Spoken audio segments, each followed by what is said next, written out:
14 काळे केस.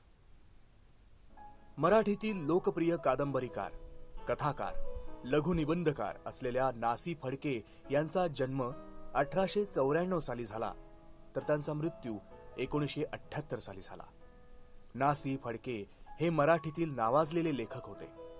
त्यांच्या कथा तंत्रशुद्ध, रेखीवपणा व डौलदार भाषा या त्रिगुणांनी नटलेल्या आहेत. आकर्षक प्रारंभ, कथेच्या मध्ये गुंतागुंत, अति उकल आणि मग शेवट असे त्यांच्या लेखनाचे ठराविक तंत्र आहे.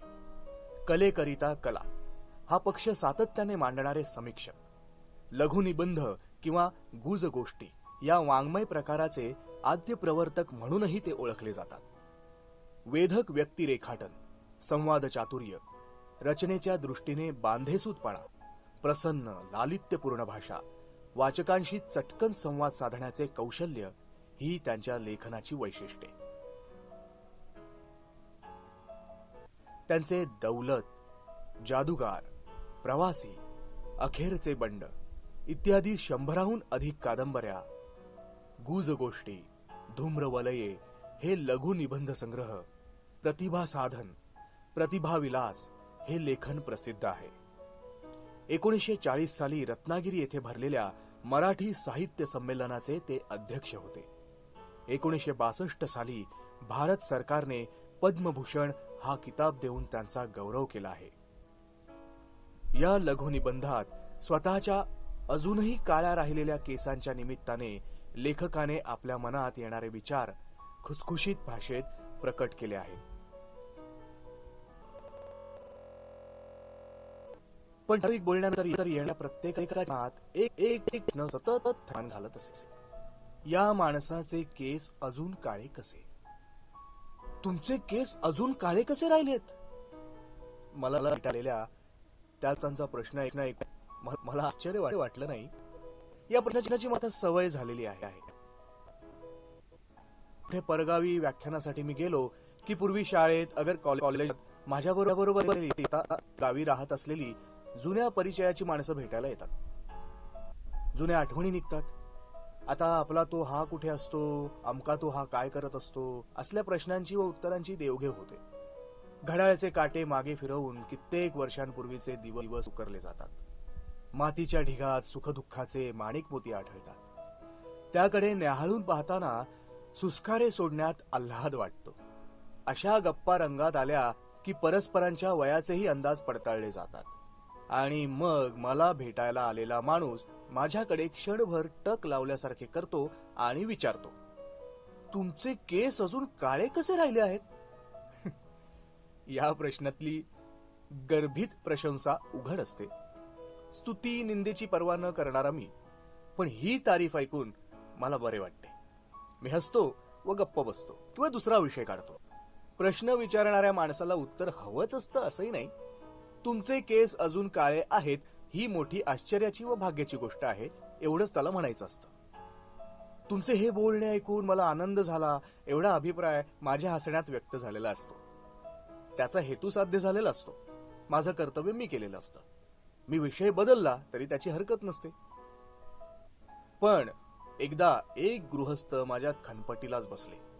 ते म्हणाले, विषय नका बदलू, केस काळे राहावेत म्हणून तुम्ही काय युक्ती केली सांगा. मी त्यांच्याकडे आश्चर्याने पाहिले.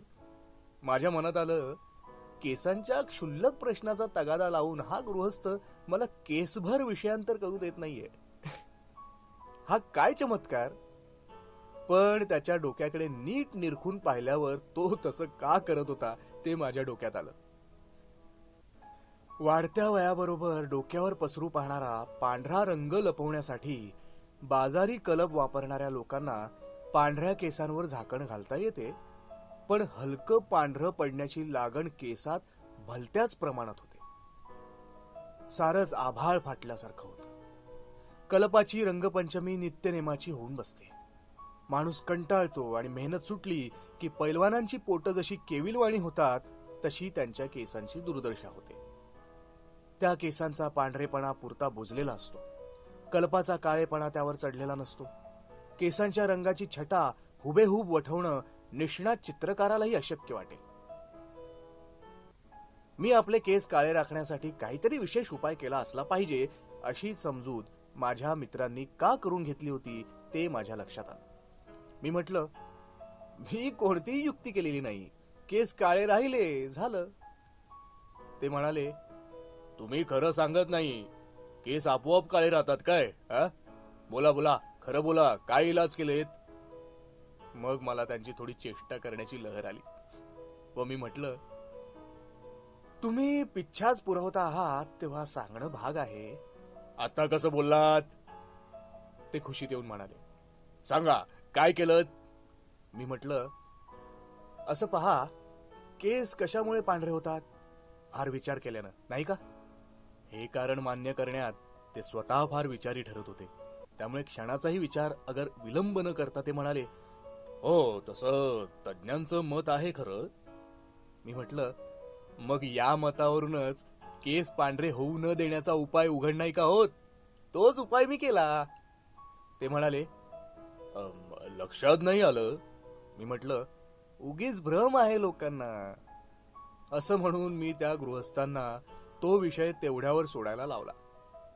ते माझा निरोप घेऊन गेल्यावर माझ्या मनात आलं, तुम्ही विचार केव्हा करता असा प्रश्न मला कोणी केला तर मी काय उत्तर देईन? तुमची लिहायची वेळ कोणती असा प्रश्न मला नेहमी विचारला जातो. त्याप्रमाणेच मला जर एखाद्यानं विचारलं, तुमची विचार करायची वेळ कोणती, तर माझं उत्तर काय असेल? माझी विचार करण्याची वेळ कोणती? विचार करण्यासारखा प्रश्न आहे खरा. हा प्रश्न टाळता येण्यासारखा नाही. याचा एकदा निकाल लावलाच पाहिजे. या निश्चयानं मी स्वतःच बरेच दिवस निरीक्षण केलं आणि मी निकाल लावला आहे. माझं उत्तर तयार आहे. उत्तर थोडंसं चमत्कारिक आहे, पण ते तुम्हाला सांगायला हरकत नाही. मात्र माझी विचार करण्याची वेळ कोणती असं मला विचारू नका, कारण अमुकच वेळी नव्हे तर सदा सर्व काळच मी विचार करत असतो. लेखनाचा उद्योग करणाऱ्या माणसांना तो करायलाच हवा. नव्या नव्या कल्पनांच्या शोधात तो असतो. अर्धवट सुचलेल्या कल्पनांच्या आकृती पूर्ण करण्याचा त्याचा यत्न असतो. गाढ झोपेच्या घटका सोडल्या तर त्याचं मन सतत विचार करतच असतं. त्याची सावली ज्याप्रमाणे त्याला कधी सोडणार नाही, तद्वत तो कोणत्याही उद्योगात असला तरी विचार करत असतो. तेव्हा माझी विचार करण्याची वेळ कोणती ते काय सांगू, पण विचार करण्यासाठी कोणती वेळ मला सर्वात आवडते, अगर कोणत्या वेळी सर्वात जास्त विचार मला सुचतात असा प्रश्न विचारला तर त्याचे उत्तर देता येईल. माझं जे उत्तर आहे तेच इतर लेखक देतील की नाही कोणास ठाऊक. माझा अनुभव तेवढा मी सांगतो. तो असा की सकाळी दाढी करण्याची वेळ ही माझी विचार करण्याची सर्वात आवडती वेळ आहे आणि त्यावेळी मला नवे नवे विचार सुचतातही. मी सकाळी उशिरा उठतो आणि खोलीत खुर्चीवर बसून नव्हे तर गॅलरीतल्या एका खांबाला लावलेल्या आरशापुढे उभा राहून रोज दाढी करतो. डाव्या अंगाला सूर्य पुष्कळ वर आलेला असतो. त्याच्या किरणांचा झोत माझ्यावर पडतो. 3ऱ्या मजल्याच्या उंचीवरून समोर उजव्या बाजूला भिंतीच्या व कौलारांच्या उंच सखल आडव्या उभ्या रांगा दिसतात. पावसाळ्यात दिशा धुसर झालेल्या असतात. कधी पावसाची नाजूक झिमझिम, कधी गरजणारी वृष्टी सुरू असते. पण बाकीच्या ऋतूत सबंध देखावा उन्हानं झळकत असतो. खालच्या रस्त्यात दिवसाच्या सुरुवातीची रहदारी चालू झालेली असते. वाहनांचे, फेरीवाल्यांचे, संभाषणांचे, आयांनी लहान मुलांना मारलेल्या हाकांचे आवाज उठत असतात. माझं लक्ष त्याकडे नसतं. स्नानगृहातल्या फवाऱ्यातून पडणाऱ्या जलधारांच्या तुषाराप्रमाणे अंगावर झाडांच्या किरणांच्या स्पर्शाची मौज घेत आणि प्रकाशानं ताजी झिलई दिलेल्या झाडांच्या, जमिनीच्या व टेकड्यांच्या रंगांची चमचम बघत मी क्षणभर उभा राहतो. तो देखावा मला मुक्या शब्दांनी म्हणतो, नमस्ते. मी उलट म्हणतो, नमस्ते. मग मी गरम पाण्यात पडून वाट पाहणारा ब्रश उचलतो, साबणाच्या फांदीवर घासतो आणि गालांवर, हनुवटीवर, गळ्यावर साबणाच्या फेसाचा जाड थर माखवायला प्रारंभ करतो. आणि त्याच क्षणी नवे विचार, नव्या कल्पना माझ्या मनात कारंजाच्या तुषारांप्रमाणे उडू लागतात. माझ्या लेखनातल्या कितीतरी गोष्टींचा जन्म अशा प्रकारे दाढी करण्याच्या वेळी झालेला आहे. यावेळीच माझ्या विचारांना का भरती यावी ते मला सांगता येणार नाही. ते एक मला न उकललेलं गूढ आहे. कदाचित असं असेल की दाढी करण्याच्या वेळी माझ्याजवळ कोणी नसतं. असलेलं मला आवडतही नाही आणि यावेळी मिळणारा एकांत इतर सर्व वेळच्या एकांताहून निराळ्या स्वरूपाचा असतो. कदाचित हेही कारण असेल की साबणाचा सुगंधी शुभ्र गुदगुल्या करणारा फेस तोंडावर फासताना व नंतर वस्ताऱ्याच्या पात्यानं तो काढताना विचार करण्याचा माझा मुळीच हेतू नसतो आणि म्हणूनच नाना विचार माझ्या मनात येतात. कारण कल्पना ही देखील लक्ष्मीसारखी लहरी आहे. तिची आराधना करण्यासाठी तिच्या पुढे गुडघे टेकले की ती रुसून दूर होते. उलट तिची पर्वा न करता पाठ फिरवली की ती मागे लागते. इतर वेळी मी मुद्दाम विचार करण्याचा प्रयत्न करतो, मला काही सुचत नाही. दाढी करायच्या वेळेस मी विचारांच्या प्रयत्नात मुळीच नसतो. मनावर विलक्षण प्रसन्नता आलेली असते, कल्पना सुचतात. पण हे सारे माझे तर्क आहेत.